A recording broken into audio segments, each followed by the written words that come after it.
Hi friends, അപ്പോൾ എല്ലാവർക്കും പുതിയൊരു വീഡിയോയിലേക്ക് സ്വാഗതം. അപ്പോൾ നമുക്ക് നമ്മുടെ ഗോൾഡിൻ്റെ മന്തിൻ്റെ ചാർട്ടാണ് ഇത് വരുന്നത്. ഈ പ്രാവശ്യവും മന്ത് ബുള്ളിഷിൽ തന്നെയാണ് നിൽക്കുന്നത്. ഇൻസൈഡ് ക്യാൻഡിലാണ്. കഴിഞ്ഞ മാസം നല്ല മൂവ്മെൻറ്റ്സ് ഉണ്ടാകുന്ന രണ്ട് സൈഡിലേക്ക് നമുക്ക് വിക്ക് കാണാം. സെൻട്രലിലൊരു അതേ വിക്കിൻ്റെ തന്നെയുള്ളൊരു ബോഡി കാണാം. അപ്പോൾ പ്രൈസ് ബിയറിഷ് ഒന്നും പറയാൻ പറ്റില്ല, ആ മാസത്തെ ബുള്ളിഷ് ഒന്നും താഴേക്ക് വരാൻ പറ്റുമെന്ന് പറയാൻ പറ്റില്ല. ഓൾറെഡി പ്രൈസ് ബുള്ളിഷിൽ തന്നെയാണ് നിൽക്കുന്നത്. ഇപ്പോൾ നമുക്ക് ഈ മന്തിൻ്റെ ഓൾറെഡി പ്രൈസ് ജസ്റ്റ് ഒന്ന് ബുള്ളിഷിലേക്ക് മൂവ് ചെയ്തിട്ടുണ്ട്. നമുക്ക് വീക്കിലേക്ക് വരാൻ കഴിഞ്ഞ ആഴ്ച എന്താണ് നടന്നത്? കഴിഞ്ഞ മുമ്പത്തെ ആഴ്ച പ്രൈസ് രണ്ടാഴ്ചയുടെ പ്രൈസ് ബിയറിഷിലേക്ക് വന്നെങ്കിൽ ഈ ആഴ്ച പ്രൈസ് നല്ല ശക്തമായിട്ട് ബുള്ളിഷിലേക്ക് വന്നിട്ട് ഇങ്ങോട്ട് താഴേക്കൊന്നും വരാതെ. അതിൻ്റെ റീസൺ എന്താണെന്ന് നമുക്ക് പറയാം. നമ്മൾ ഓൾറെഡി കഴിഞ്ഞ ആഴ്ച പറഞ്ഞു കഴിഞ്ഞപ്പോൾ തന്നെ പറഞ്ഞത് 4 hourൻ്റെ ഒരു ഓർഡർ ഫ്ലോയാണ് നിൽക്കുന്നത്. പ്രൈസ് അവിടെ നിന്ന് മൂവ് ചെയ്ത് കഴിഞ്ഞാൽ പ്രീവിയസ് ഹൈ വരെ പ്രൈസ് മൂവ് ചെയ്യാനുള്ള സാധ്യതയുണ്ട്. അവിടെ നിന്ന് മൂവ് ചെയ്ത് കഴിഞ്ഞാൽ നമ്മൾ ഓൾറെഡി ഗോൾഡിൻ്റെ അപ്ഡേഷനിൽ എടുത്തു പറഞ്ഞൊരു കാര്യമാണ്, പ്രൈസ് ഈ ഒരു ക്യാൻഡിൽ വിക്കിൽ വന്നിട്ട് എന്തായാലും റിയാക്ട് ചെയ്യും. ഇതൊരു IFC ക്യാൻഡിലാണ്. ഈ വിക്കിൽ വന്നിട്ട് എന്തായാലും റിയാക്ട് ചെയ്യുക. നമ്മൾ വിക്കിൻ്റെയൊക്കെ ഇങ്ങനെയുള്ള സ്ഥലത്ത് മാത്രമേ പറയാറുള്ളൂ, അല്ലെങ്കിൽ നമ്മൾ വിക്ക് പോലും നോക്കാറില്ല. പക്ഷേ ഇവിടെ നല്ല രീതിയിൽ പ്രൈസ് 3 days നല്ല റിയാക്ഷൻ തന്നിട്ടുണ്ട്. നമുക്ക് ഈ ഒരു എൻട്രി ആയിരുന്നു ശരിക്കും പറഞ്ഞാൽ 4 hour. ഇപ്പോൾ ഡേയിലൊക്കെ നോക്കിയ പ്രൈസ് ഇപ്പോഴും ബുള്ളിഷ് തന്നെയാണ്. ഇനിയും പ്രൈസ് താഴേക്ക് വരികയാണ്. ഇനിയും പ്രൈസ് നല്ല എക്സ്ട്രാ പ്രീമിയത്തിൽ നിൽക്കുന്നതാണ്. ശരിക്കും പറഞ്ഞാൽ ഇന്ത്യ വാറൊക്കെ നടന്ന സമയത്ത്, വാറെന്ന് പറയാൻ പറ്റില്ല, വാറൊന്നും പ്രഖ്യാപിച്ചിട്ടൊന്നും ഇല്ല. ഇനി ആ വെടിവെപ്പും കാര്യങ്ങളൊക്കെ നടന്ന സമയത്തൊന്നും പ്രൈസ് വലിയ രീതിയിലൊന്നും മൂവ് ചെയ്തില്ല. നമുക്കിപ്പോൾ ഇന്ത്യൻ മാർക്കറ്റ് എടുത്ത് നോക്കിയാലും അറിയാം, കുറച്ച് നാളായിട്ട് പ്രൈസ് ബിയറിഷ് അതേ രീതിയിൽ തന്നെ നിൽക്കുന്നു. പക്ഷേ എന്നാലും അത്രയും ബിയറിഷിലൊക്കെ നിൽക്കുമ്പോൾ ഇങ്ങനെയുള്ളൊരു കാര്യങ്ങളൊക്കെ വരുമ്പോൾ നല്ല രീതിയിൽ പ്രൈസ് താഴേക്ക് പോകേണ്ടതാണ്. എനിക്കൊന്നിന് ഏകദേശം ഒരു എൻ്റെ PNL ഏകദേശം ഒരു 5% പോയി. 5% വന്നെന്ന് പറഞ്ഞു കഴിഞ്ഞാൽ ഒന്നുമില്ല, ഭയങ്കര സ്ട്രോങ് ആയിട്ട് ചെയ്യുന്നത്. അതൊക്കെ ഭയങ്കര സംഭവം. അതെൻ്റെ ഇന്ത്യൻ മാർക്കറ്റിൽ ഞാൻ എടുത്തിരിക്കുന്ന ബൈ, അതായത് നമ്മൾ അവിടെ ഡെയിലി ട്രേഡൊന്നും ചെയ്യുന്നില്ല, ഇൻവെസ്റ്റ്മെൻറ്റിൻ്റെ കാര്യമാണ് പറഞ്ഞത്, തെറ്റിദ്ധരിക്കരുത്. അപ്പോൾ നമുക്ക് ഗോൾഡിൽ ആ ഒരു രീതിയിലൊന്നും ഉണ്ടായിരുന്നു. ഗോൾഡ് ഓൾറെഡി എക്സ്ട്രാ പ്രീമിയത്തിൽ നിൽക്കണമായിരുന്നു. അവിടെ നിന്നൊരു പുൾ ബാക്ക് പ്രൈസ് എടുത്തിട്ടുണ്ട്. നമുക്ക് 4 hourൻ്റെ ഇതാണ് നമ്മൾ ഓൾറെഡി നമ്മൾ കഴിഞ്ഞ വീക്ക് നമ്മൾ പറയുമ്പോഴത്തേക്കും ഫ്രൈഡേ പ്രൈസ് ഇവിടെ നിൽക്കണമായിരുന്നു. ഞാൻ പറഞ്ഞതാണ് പ്രീവിയസ് ഹൈ വരെ പോകാൻ കൂടി വന്നാൽ. അപ്പോൾ നമുക്ക് ഇവിടെ ഓൾറെഡി ഒരു എൻട്രി നമ്മൾ 50 മിനിറ്റിൻ്റെ സ്ട്രക്ചറിലൊക്കെ നമ്മൾ എടുത്തിട്ടുണ്ടായിരുന്നു. അപ്പോൾ ആ ഒരു എൻട്രി നമ്മൾ ഹോൾഡ് ചെയ്യണോ വേണ്ടേ എന്നുള്ള രീതിയിലായിരുന്നു ഞാൻ ഇരുന്നത്. പക്ഷേ പ്രീവിയസ് ഹൈ വരെ പ്രൈസ് മൺഡേ തന്നെ കയറിപ്പോയി. പ്രീവിയസ് ഹൈ പോയി, സെക്കൻഡ് ഹൈ കിട്ടി, ലാസ്റ്റ് ടാർഗറ്റ് വരെ അടിച്ചു. പക്ഷേ ഈ ടാർഗറ്റൊന്നും ഞാൻ വെച്ചില്ല. ഏകദേശം ഫസ്റ്റ് ടാർഗറ്റ് കഴിഞ്ഞപ്പോൾ തന്നെ ഞാൻ പ്രോഫിറ്റിൽ നിന്ന് മാറിയായിരുന്നു. എനിക്ക് വലിയ, എന്നാലും നമ്മൾ വിചാരിച്ച പോലെ നല്ല ബുള്ളിഷിൽ പോകുമ്പോൾ നടക്കുന്ന പോലെ തന്നെ ഈ ഫെയർ വാല്യൂ ഗ്യാപ്പ് കംപ്ലീറ്റ് എടുത്തു. അതായത് നമ്മൾ പറഞ്ഞ ഡേയുടെ വിക്കോവിയിലേക്ക് പ്രൈസ് വന്ന് കയറി. അവിടെ നിന്ന് പ്രൈസ് നല്ല സ്ട്രോങ് ആയിട്ട് പ്രൈസ് താഴേക്ക് വന്നിട്ടുണ്ട് അല്ലേ. ഇപ്പോൾ പ്രൈസ് ഒരു റേഞ്ചിൽ നിൽക്കണമെന്ന് പറയാൻ പറ്റുള്ളൂ. ബൈ സൈഡും സെൽ സൈഡും റിയാക്ട് ചെയ്യുന്നുണ്ട്. നമ്മൾ ഇവിടെ ഈ ബൈയൊക്കെ എടുത്തു, കുറച്ചൊക്കെ നമുക്ക് ഈ ബൈയൊക്കെ കുറേ ഈ പൊസിഷനിൽ നിന്ന് പ്രൈസ് മൂവ് ചെയ്തതിന് ശേഷം നല്ല മൂവ്മെൻറ്റ്സ് ആണ് കിട്ടി. ഈ ലിക്വിഡിറ്റി ഇപ്പോൾ പ്രൈസ് എടുത്തുകൊണ്ടിരിക്കുന്നത്. ഇവിടെ ബൈ നോക്കി പ്രൈസ് ഒന്ന് മൂവ് ചെയ്ത് ഏകദേശം ആ ന്യൂസ് സമയത്തൊന്നും പ്രൈസ് വലിയ രീതിയിലൊന്നും റിയാക്ഷൻ തന്നില്ല. അതിനുശേഷം നമുക്ക് ഇവിടെ നിന്നൊരു എൻട്രി എടുത്തു. ഇത് ഏകദേശം ഒരു 50% പ്രോഫിറ്റ് കിട്ടി. അതിനുശേഷം സെല്ല് കിട്ടി.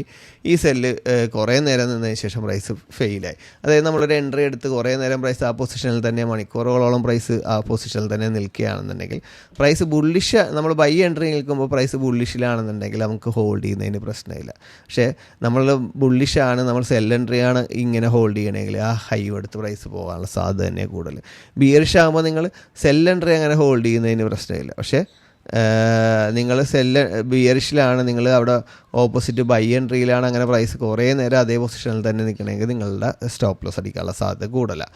അപ്പോൾ നമുക്ക് ഇനി ഒരു പൊസിഷൻ എന്ന് പറഞ്ഞു കഴിഞ്ഞാൽ 1 hourൻ്റെ ഒരു ഓർഡർ ഫ്ലോ ഉണ്ട്. ഇത് നല്ലൊരു പൊസിഷനായിരുന്നു. പക്ഷേ ഇതിൻ്റെ തൊട്ടടുത്ത് വന്നിട്ടാണ് പ്രൈസ് ഈ ഫെയർ വാല്യൂ ഗ്യാപ്പൊക്കെ എടുത്തിട്ട് റിയാക്ട് ചെയ്ത് പോയത്. അപ്പോൾ ഇനി വരുമ്പോഴത്തേക്ക് നല്ലൊരു കൺഫർമേഷനിൽ വേണം ട്രേഡ് എടുക്കാനായിട്ട്. അല്ല ഇത് ഫെയിലായി നേരെ ഇത് വലിയ റിയാക്ഷൻ തരാതെ നേരെ ഫെയിലായി ഉറപ്പായിട്ട് നിങ്ങൾ 1 hourൻ്റെ ഈ ഓർഡർ ബ്ലോക്കിൽ നിന്ന് ട്രേഡ് എടുക്കുക. നല്ല റിയാക്ഷൻ കിട്ടാൻ നിങ്ങൾക്കൊരു മേജർ ഹൈ വരെയൊക്കെ നിങ്ങൾക്ക് ടാർഗറ്റ് ചെയ്യാവുന്നതാണ്. അപ്പോൾ ഗോൾഡ് ഇപ്പോഴും ബുള്ളിഷ് തന്നെയാണ്. പക്ഷേ സെല്ലിലേക്ക് കിട്ടുന്ന സാധ്യതകൾ പരമാവധി യൂസ് ചെയ്തുകൊണ്ട് ഇത് നമ്മുടെ സെല്ലിലേക്ക് കിട്ടിയ സെക്ഷൻ്റെ എൻട്രി. പക്ഷേ നല്ല രീതിയിൽ പ്രൈസ് മൂവ് ചെയ്തു. ഞാൻ എടുത്തില്ല, പക്ഷേ ഞാൻ ആ സമയത്ത് ലൈവായിട്ട് ഉണ്ടായിരുന്നു, ഞാനത് നോക്കിയതാണ്. അതുകൊണ്ടാണ് ഞാൻ ഈ ഒരു സെല്ല് എടുക്കാനായിട്ട് പറഞ്ഞത്. പക്ഷേ ഈ സെല്ല് പ്രൈസ് നമ്മൾ വിചാരിക്കുന്നതിനേക്കാൾ സമയം അവിടെ കൂടെ നിന്ന് നേരെ നമ്മുടെ ഈ ഓർഡർ ബ്ലോക്കിലേക്ക് കയറി. നമുക്കിവിടെ ഒരു 1 hourൻ്റെ 50 മിനിറ്റിൻ്റെ ബ്രേക്ക് സ്ട്രക്ചറും കൂടി തന്നിട്ടുണ്ട്. ഇനി നമുക്ക് ഈ വരുന്ന POEകളൊക്കെ റിയാക്ട് ചെയ്യുന്നത് ചിലപ്പോൾ നേരെ സ്ട്രെയിറ്റ് വന്നു കഴിഞ്ഞാൽ ഇത് റിയാക്ട് ചെയ്യും. ഇപ്പോൾ രണ്ട് സൈഡിലേക്കും വരുമ്പോൾ ഗോൾഡിൻ്റെ ഇപ്പോഴത്തെ ഒരു ബിഹേവിയറാണ്. ചില POEകളൊക്കെ പ്രൈസ് വളരെ നല്ല രീതിയിൽ ഫെയിലായി കളയുന്നുണ്ട്, എസ്പെഷ്യലി സെല്ലിലേക്കുള്ള എന്ന് വെച്ചാൽ പ്രൈസ് ബുള്ളിഷിലേക്കുള്ള പ്രൈസ് ഇങ്ങനെ മൂവ് ചെയ്യുന്നുണ്ട്, കണ്ടോ, മൂവ് ചെയ്യുന്നുണ്ട്, ഫെയിൽ ചെയ്യുന്നുണ്ടെങ്കിൽ ഇനി കുറച്ച് കഴിയുമ്പോഴത്തേക്കും ബുള്ളിഷിലേക്കുള്ളത് വളരെ ഫാസ്റ്റായിട്ട് ഫെയിൽ ചെയ്യുന്നുണ്ടെങ്കിൽ സെല്ലിലേക്കുള്ള ഓപ്പർച്യൂണിറ്റി ആയിരിക്കും കൂടുതൽ കിട്ടുന്നത്. അപ്പോൾ പ്രൈസ് നല്ല രീതിയിൽ ഡിസ്കൗണ്ടിലേക്ക് എത്താനുള്ള സാധ്യതയുണ്ട്. അപ്പോൾ സെൽ എൻട്രി തന്നെ കൂടുതൽ എടുക്കുക. അപ്പോൾ 1 അവറിൻ്റെ ഈ സ്ട്രക്ചർ കിട്ടണമെങ്കിൽ എടുക്കുക. അതേപോലെ തന്നെ 4 അവറിൻ്റെ ഇനി ശരിക്കും പറഞ്ഞു കഴിഞ്ഞാൽ ഇല്ല, ഡേയുടെ നമുക്ക് നോക്കിയിട്ട് ഡേയുടെയൊക്കെ ഒരു ബൈ എടുക്കാം. പ്രൈസ് ഇപ്പോഴും ബുള്ളിഷാണ്, ബൈ സൈഡിലേക്കാണ് കൂടുതൽ സാധ്യത. ഇപ്പോൾ എൻ്റെ ട്രേഡ്സ് കാണുമ്പോൾ നിങ്ങൾക്ക് അറിയാമല്ലോ, ബൈ സൈഡിലേക്കാണ് കുറച്ച് പ്രൈസ് നമുക്ക് കിട്ടിയ എൻട്രികളൊക്കെ കൂടുതൽ മൂവ് ചെയ്തേക്കണം. സെല്ല് കിട്ടിയതുണ്ട്, പക്ഷേ സെല്ല് എടുത്തതിൽ 50% മാത്രമേ പ്രൈസ് SL അടിക്കാതെ മൂവ് ചെയ്തിട്ടുള്ളൂ. ബാക്കി മറ്റേ ബൈ എടുത്തതൊക്കെ ഫസ്റ്റും സെക്കൻഡും ചിലത് കംപ്ലീറ്റ് TP ഒക്കെ കിട്ടിയിട്ടാണ് പ്രൈസ് മൂവ് ചെയ്തത്. നമുക്ക് നേരെ ബ്രിട്ടീഷ് പൗണ്ടിലേക്ക് വരാം. ബ്രിട്ടീഷ് പൗണ്ടിൽ ഈ മാസം നടന്ന ട്രേഡ് എനിക്ക് തോന്നുന്നുണ്ട് ബ്രിട്ടീഷ് പൗണ്ടൊക്കെ എളുപ്പമായിട്ട് ട്രേഡ് എടുക്കാൻ പറ്റുന്ന രീതിയിലാണ്. ഇപ്പോൾ കുറേ നാളായിട്ട് ഞാൻ ബ്രിട്ടീഷ് പൗണ്ടിൽ ട്രേഡ് എടുക്കുന്നുണ്ട്. എനിക്ക് തോന്നുന്നു മുടങ്ങാതെ പ്രോഫിറ്റ് തന്നുകൊണ്ടിരിക്കുന്ന ഒരു പേരാണ്. അപ്പോൾ എന്നാൽ ഒരുവിധം നല്ല മൂവ്മെൻറ്റ്സും ഉണ്ട്. നമുക്ക് ഈ മാസം നോക്കാം, വലിയ മൂവ്മെൻറ്റ്സ് ഒന്നും ഇതിൽ കാണാനില്ല. എന്തുകൊണ്ടെന്നാൽ ഇപ്പോൾ ശരിക്കും പറഞ്ഞു കഴിഞ്ഞാൽ നമ്മൾ മന്തിൻ്റെ വെച്ച് നോക്കുമ്പോൾ പ്രൈസ് ഒരു പ്രീവിയസ് ലോയൊക്കെ എടുത്തിട്ടുണ്ട്. അപ്പോൾ ഇത് വിക്ക് ബ്രേക്ക് ആണ്, എന്നാലും ഇത് സ്ട്രോങ് ആയിട്ട് നിൽക്കുന്നുണ്ട്. ഈ സ്ട്രക്ചറിലുള്ള ഈ ഒരു ഓട്ടോ ബ്ലോക്ക് നല്ല സ്ട്രോങ് ആണ്. അതുകൊണ്ടാണ് വീണ്ടും റിയാക്ട് ചെയ്തതിൻ്റെ ഹൈ ഒക്കെ എടുത്തിട്ടും പ്രൈസ് റിയാക്ട് ചെയ്യുന്നത് കണ്ടോ. അപ്പോൾ പ്രൈസ് താഴേക്ക് പോകാനുള്ള സാധ്യതയുണ്ട്. നമുക്ക് വീക്കിലേക്ക് വരുമ്പോൾ വളരെ വ്യക്തമായിട്ട് കാണാം. ഞാൻ കഴിഞ്ഞ ആഴ്ച ഈ ക്യാൻഡിൽ വന്നു കഴിഞ്ഞപ്പോൾ ഞാൻ ഇതിൻ്റെ ലോ ബ്രേക്ക് ചെയ്ത് ഹൈ പ്രൊട്ടക്റ്റ് ആണെങ്കിൽ എടുക്കാമെന്ന് വെച്ചു, പക്ഷെ നടന്നില്ല. കഴിഞ്ഞ ആഴ്ച നല്ലൊരു IFC ക്യാൻഡിലുണ്ട്, ഇതിൻ്റെ ലോ ബോഡി ബ്രേക്ക് ചെയ്തു, ഇതിൻ്റെ ഹൈ പ്രൊട്ടക്റ്റ് ഇടാം. പ്രൈസ് മിനിമം ഇവിടം വരെയൊക്കെ വരാനുള്ള സാധ്യത വളരെ കൂടുതൽ. അപ്പോൾ നിങ്ങൾക്ക് ഇങ്ങോട്ടൊക്കെ സെല്ല് നോക്കണമെന്നുണ്ടെങ്കിൽ നല്ലൊരു ലോങ് ടൈം സെല്ലും കിട്ടാനുള്ള സാധ്യത. പക്ഷേ ഡേയിലേക്ക് വരുമ്പോൾ കളി മാറും. ഡേയുടെ ഐഡിയും എടുത്ത് നമ്മളിപ്പോൾ ഒരു ബൈ എടുത്തുകൊണ്ട് നിൽക്കണേ അല്ലേ. പക്ഷേ ചിലപ്പോൾ ഈ ഒരു ഹൈയോ ഒക്കെ എടുത്തു കഴിയുമ്പോൾ പ്രൈസ് വീണ്ടും താഴേക്ക് തന്നെ പോകാം. അല്ല, പ്രൈസ് ഈ ബ്രേക്ക് ഓഫ് ഫ്രക്ചർ തന്നിട്ട് ഇവിടെ മുകളിലൊരു ഓർഡർ ബ്ലോക്ക് ഉണ്ട്, ഞാൻ നേരത്തെ പറയണേ, അവിടെ വന്നിട്ടുണ്ടെങ്കിൽ നിങ്ങൾക്ക് സെല്ല് നോക്കാം. അപ്പോൾ രണ്ട് സൈഡിലേക്ക് നിങ്ങൾക്ക് സാധ്യതകളുണ്ട്. ഇപ്പോൾ എൻ്റെ ട്രേഡ്സുകൾ നോക്കിക്കഴിഞ്ഞാൽ ഇപ്പോൾ 4 അവറിലും പ്രൈസ് ബുള്ളിഷിൽ തന്നെയാണ്, ഡേയിൽ പ്രൈസ് ബുള്ളിഷിൽ തന്നെയാണ്. നമുക്ക് വീക്ക് മന്തൊക്കെയാണ് നമുക്ക് ബിയറിഷിലേക്കുള്ള സാധ്യതകളുള്ളത്. ഇപ്പോൾ നമ്മൾ 1 അവറിലൊക്കെ നോക്കിക്കഴിയുകയാണെങ്കിൽ അറിയാം, ഡേയുടെ ഐഡിയും എടുത്ത് നമുക്കിവിടെ നല്ലൊരു കൺഫർമേഷൻ കിട്ടി പ്രൈസ് മൂവ് ചെയ്യുന്നു അല്ലേ. നമ്മൾ ഏകദേശം പ്രോഫിറ്റ് എടുത്ത് മാറിയായിരുന്നു. പിന്നെ ശരിക്കും നെക്സ്റ്റ് വീക്കിലേക്ക് ഹോൾഡ് ചെയ്യേണ്ട ആവശ്യമൊന്നുമില്ല. ഇനിയും പ്രൈസ് താഴേക്ക് പോകാനുള്ള സാധ്യതയുണ്ട്. ഇവിടെയൊക്കെ പ്രീവിയസ് ഡേയുടെയും സെക്ഷൻ്റെ ഹൈ നല്ല ബുള്ളിഷിൽ പോയി, പക്ഷേ പ്രൈസ് റേഞ്ച് ആയതുകൊണ്ട് അങ്ങനെ തന്നെ കേട്ടോ. ഇതെല്ലാം അങ്ങനെ തന്നെ ഒരുപാട് ട്രേഡ്സ് അങ്ങോട്ടും ഇങ്ങോട്ടും കിട്ടിയ ഒരാഴ്ചയായിരുന്നു. കഴിഞ്ഞ ആഴ്ചയും അതുപോലെയൊക്കെ തന്നെ നല്ല ട്രേഡ്സുകൾ കിട്ടുന്നുണ്ടായിരുന്നു. അപ്പോൾ ഞാൻ പറയണതെന്ന് വെച്ച് കഴിഞ്ഞാൽ പ്രൈസ് ചിലപ്പോൾ നല്ല ശക്തമായിട്ട് ബിയറിഷിലേക്ക് പോകാം.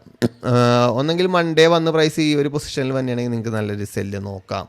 സെല്ല് നോക്കിക്കഴിഞ്ഞാൽ ഇപ്പോൾ ഞാൻ പറഞ്ഞില്ല, പ്രൈസ് താഴേക്ക് തന്നെ മൂവ് ചെയ്യണമെങ്കിൽ വീക്കിൻ്റെ റിയാക്ഷൻ തുടങ്ങിക്കഴിഞ്ഞിട്ടുണ്ടെങ്കിൽ വീക്കിൻ്റെ റിയാക്ഷൻ ഈ വീക്കായിരിക്കും തുടങ്ങുന്നത്. ഇത് താഴേക്ക് പോകണമെങ്കിൽ വീക്കിൻ്റെ ഈ റിയാക്ഷൻ ഈ വീക്കായിരിക്കും സ്റ്റാർട്ട് ചെയ്യുന്നത്. ഏകദേശം നമുക്ക് ഡേയിലേക്ക് വന്നു കഴിഞ്ഞാൽ ഇച്ചിരിയും കൂടി വ്യക്തമായിട്ട് കാണാം. ഇവിടം വരെയൊക്കെ ശക്തമായിട്ട് പോകുക എന്ന് പറഞ്ഞു കഴിഞ്ഞിട്ടുണ്ടെങ്കിൽ ഇപ്പോൾ നിൽക്കുന്ന പൊസിഷനിൽ നിന്നാണെങ്കിൽ ഏകദേശം 400 പിപ്പ്. ഇപ്പോൾ നമ്മൾ എടുത്തിരിക്കുന്ന ഈ ഒരു ട്രേഡ് ആണെങ്കിൽ പോലും ഏകദേശം 100 പിപ്പ് പ്രൈസ് മൂവ് ചെയ്ത് കഴിഞ്ഞു. നല്ല മൂവ്മെൻറ്റ്സ് അല്ലേ. ഒരു ദിവസം ടോട്ടൽ ആവറേജ് മൂവ് ചെയ്യുന്നത് 50-70 പിപ്പാണ്. 80 ചില ദിവസങ്ങളിലാണ് 100 പിപ്പ് വരെയൊക്കെ മൂവ് ചെയ്യുന്നത്. അപ്പോൾ അത്രയും നല്ലൊരു മൂവ്മെൻറ്റ്സൊക്കെ കിട്ടി നിൽക്കുന്നതാണ്. അപ്പോൾ അങ്ങനെയുള്ള പ്രോഫിറ്റൊക്കെ എടുക്കാൻ നോക്കുക, സെല്ലുകളൊക്കെ പരമാവധി നോക്കുക. അപ്പോൾ ബാക്കിയുള്ളതൊക്കെ നമ്മുടെ ബ്രോഡ്കാസ്റ്റ് ഗ്രൂപ്പിൽ ഇടുന്നതാണ്. അതിലിട്ടുന്ന ട്രേഡുകളൊക്കെ എല്ലാം ബെസ്റ്റ് ട്രേഡുകളാണ്. നല്ല രീതിയിൽ കൈകാര്യം ചെയ്ത് കഴിഞ്ഞാൽ നല്ല പ്രോഫിറ്റ് ഉണ്ടാക്കാൻ പറ്റുന്ന ട്രേഡുകളാണ്. അപ്പോൾ നമുക്ക് നെക്സ്റ്റ് യൂറോയിസ്റ്റിയിലേക്ക് വരാം. യൂറോയിസ്റ്റിയിൽ അധികം ട്രേഡ്സ് ഒന്നും എടുത്തില്ല. കഴിഞ്ഞ ആഴ്ച ഒരു ട്രേഡ് എടുത്തു, കുറേ നാളായിട്ടൊരു ട്രേഡ് എടുത്താണ്. ഏകദേശം 1:2 വട്ടേ ഉണ്ടായിരുന്നല്ലോ, പക്ഷേ ഓൾറെഡി അത് പ്രോഫിറ്റിലായിരുന്നു. അപ്പോൾ ശരിക്കും പറഞ്ഞു കഴിഞ്ഞാൽ എന്തുകൊണ്ടാണ് ഞാൻ അധികം എടുക്കാത്തതെന്ന് വെച്ച് കഴിഞ്ഞിട്ടുണ്ടെങ്കിൽ കുറച്ച് നാളായിട്ട് പ്രൈസ് ഒരു റേഞ്ചില്ല. നമ്മൾ മന്ത് നോക്കുമ്പോൾ ഇങ്ങനെ കാണുന്നുണ്ടെന്നുണ്ടെങ്കിലും കുറച്ച് നാളെ എനിക്ക് ശരിക്കും പറഞ്ഞാൽ കൂടുതൽ സിംഗ് ട്രേഡൊക്കെ ചെയ്യാൻ ഈ 1:2 1:3 എന്ന ഇതിൽ ചെയ്യാൻ താല്പര്യമില്ല. ഇച്ചിരി കൂടി ഹൈ ടൈം ഫ്രെയിമിൽ ട്രേഡുകൾ ചെയ്യാൻ. അത് എന്തുകൊണ്ടെന്നാലും നിങ്ങൾക്ക് അറിയാൻ പറ്റും. ഇപ്പോൾ നോക്കിയാൽ വീക്കിൻ്റെ ആണെങ്കിലും പ്രൈസ് ഈ ഒരു സ്ട്രക്ചറിൽ ബുള്ളിഷിൽ തന്നെയാണ്. ഇങ്ങോട്ട് കുറച്ച് ദിവസമായിട്ട് ബിയറിഷിൽ തന്നെ റേഞ്ച് രണ്ട് സൈഡിലേക്കും ട്രേഡ് നോക്കട്ടെ. ഇപ്പോൾ ഡേയിലാണെങ്കിൽ കണ്ടോ ഇത്രയും ദിവസമായിട്ട്, അത് ഏപ്രിൽ 11 മുതൽ മെയ് 9 വരെ ഒരു മാസത്തോളമായിട്ട് പ്രൈസ് ഒരു റേഞ്ചിൽ തന്നെ നിൽക്കുന്നത്. ഈ ഒരു പൊസിഷനിൽ വന്നിട്ട് പ്രൈസ് അനങ്ങിയിട്ടില്ല. നമുക്കൊരു സ്ട്രക്ചർ മാപ്പിൽ ഒരു POയിൽ എന്ന് പറയണത് ഒരു സാധനമില്ല കണ്ടോ. 4 അവർ ആണെങ്കിൽ ഇങ്ങനെ ഇരിക്കണം. അപ്പോൾ നിങ്ങൾക്കൊരു ശരിക്കും പറഞ്ഞാൽ യൂറോയിസ്റ്റിൽ മാത്രം ട്രേഡ് ചെയ്യുന്നവർക്കൊക്കെ ചെറിയ മൂവ്മെൻറ്റ്സ് ഒക്കെ ഒരുപാട് പ്രോഫിറ്റാണ്. Previous high previous low internal എടുക്കുമ്പോൾ ട്രേഡ് ചെയ്യാം. അതേപോലെ സെക്ഷൻ്റെ ട്രേഡ് ചെയ്യാം. പ്രീവിയസ് ഡേയുടെ ഹൈ ലോ എടുക്കുമ്പോൾ ട്രേഡ് ചെയ്യാം. ഇതൊക്കെ നിങ്ങൾക്ക് ഇനിയും നല്ല രീതിയിൽ യൂസ് ചെയ്യാം കണ്ടോ. അപ്പോൾ ഇങ്ങനെയുള്ള ട്രേഡുകൾ യൂറോയിസ്റ്റിൽ എടുക്കാൻ നോക്കുക. നമുക്ക് നേരെ ഓസ്ട്രേലിയൻ ഡോളറിലേക്ക് വരാം.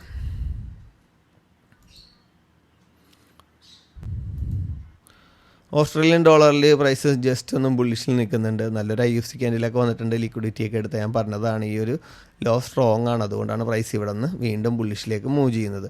നമുക്ക് വീക്കിൻ്റെ നോക്കിക്കഴിഞ്ഞാൽ കഴിഞ്ഞ വീക്ക് ജസ്റ്റ് ഒരു ബിയറിഷ് ആണ്, വേറെ ഒന്നും വീക്കിൽ കാണുന്നില്ല. ഡേയുടെ ഒരു ഓർഡർ ബ്ലോക്കിലാണ് നിൽക്കുന്നത്. പ്രൈസ് ഞാൻ ഓൾറെഡി ഇട്ടതാണ്. പ്രൈസ് ഒരുവിധം മൂവ് ചെയ്തതാണ്. ഒരുവിധം പ്രോഫിറ്റൊക്കെ ബുക്ക് ചെയ്യാൻ നോക്കി പല ആൾക്കാരും. ഇപ്പോൾ നമുക്ക് 4 ഹവറിൻ്റെ നോക്കണമെങ്കിലും 4 ഹവറിലും പ്രൈസ് ബുള്ളിഷ്. പക്ഷേ 4 ഹവറിൽ പുതിയൊരു ബ്രേക്ക് സ്ട്രക്ചർ എന്നില്ല. എല്ലാ മേജർ ഹൈയും പ്രൈസ് എന്ത് ചെയ്യുന്നുണ്ട്, ലിക്വിഡേറ്റ് ചെയ്തിട്ടാണ് പ്രൈസ് ഇറങ്ങുന്നത്. അപ്പോൾ അവിടെയൊക്കെ നല്ല സ്കോപ്പ് ഉണ്ട്, സെല്ലിലേക്കും ബൈയിലേക്കൊക്കെ നല്ല സ്കോപ്പ് ഉണ്ട്. ഇപ്പോൾ 1 ഹവറിൻ്റെ നോക്കണമെങ്കിൽ ഐഡിയം എടുത്ത് 1 ഹവറിൻ്റെ ഈ ഒരു ഓർഡർ ബ്ലോക്കിൽ വരികയാണെങ്കിൽ നിങ്ങൾക്ക് വീണ്ടും സെല്ല് നോക്കാവുന്നതാണ്. അപ്പോൾ എനിക്ക് ഇത്രമേ പറയാനുള്ളത്. പുതിയ മാസങ്ങളൊക്കെയാണ് വന്നിരിക്കുന്നത്. എല്ലാവരും നല്ല രീതിയിൽ ട്രേഡ് ചെയ്യാൻ നോക്കുക. അതേപോലെ തന്നെ ഗോൾഡിലൊക്കെ നല്ല മൂവ്മെൻറ്റ്സ് ഉണ്ട്. കിട്ടുന്ന ട്രേഡുകളൊക്കെ ഇപ്പോൾ പ്രോഫിറ്റിലല്ലാത്ത ആൾക്കാരോട് പറയാനുള്ളതെന്ന് വെച്ച് കഴിഞ്ഞാൽ ഒരു പെയർ മെയിനായിട്ട് ട്രേഡ് ചെയ്യുക, സെക്കൻഡ് പെയർ നോക്കുക. നിങ്ങൾ ട്രേഡ് കിട്ടുക എന്നതാണ് നിങ്ങളുടെ മെയിൻ റീസൺ എങ്കിൽ നിങ്ങൾ ഒരിക്കലും പ്രോഫിറ്റിൽ പോകാൻ പറ്റില്ല. അതെന്തുകൊണ്ട് നിങ്ങൾ ചെയ്യുന്ന പെയർ എന്തുകൊണ്ട് എനിക്ക് സ്റ്റോപ്പ് ലോസ് വരുന്നു, എന്തുകൊണ്ട് ഇങ്ങോട്ട് പ്രൈസ് മൂവ് ചെയ്യുന്നു, ഇതൊക്കെ ഐഡൻറ്റിഫൈ ചെയ്യാനും നല്ല നല്ല കൺഫർമേഷൻ എടുക്കാനും നല്ല ഇത് ബാക്ക് ടെസ്റ്റ് ചെയ്യാനുമാണ് നിങ്ങൾക്ക് താല്പര്യമെങ്കിൽ നിങ്ങൾ അതിൻ്റെ കൂടെ തന്നെ നിങ്ങൾ കുറേ ബാക്ക് ടെസ്റ്റ് ചെയ്യുമ്പോൾ ഒരു ട്രേഡ് എടുത്താൽ അത് ബെസ്റ്റ് ട്രേഡ് ആയിരിക്കും. അത് സ്റ്റോപ്പ് ലോസ് ആണെങ്കിലും ബ്രേക്ക് ഈവൻ ആണെങ്കിലും നിങ്ങളത് വിജയത്തിലേക്ക് എത്തിക്കുള്ളൂ. അപ്പോൾ നല്ല രീതിയിൽ ട്രേഡ് എടുക്കാൻ നോക്കുക, നല്ല പ്രോഫിറ്റ് എടുക്കാൻ നോക്കുക. നല്ല മൂവ്മെൻറ്റ്സ് ഒക്കെ ഉള്ള മാർക്കറ്റാണ്. വളരെ സിമ്പിളായിട്ട് നമുക്ക് ഐഡൻറ്റിഫൈ ചെയ്ത് ട്രേഡിൽ കയറാവുന്നതാണ്. അപ്പോൾ എല്ലാവർക്കും നെക്സ്റ്റ് വീക്ക് നല്ല പ്രോഫിറ്റ് ഉണ്ടാകട്ടെ എന്ന് ആശംസിച്ചുകൊണ്ട് നിർത്തുന്നു. Wish you all the best.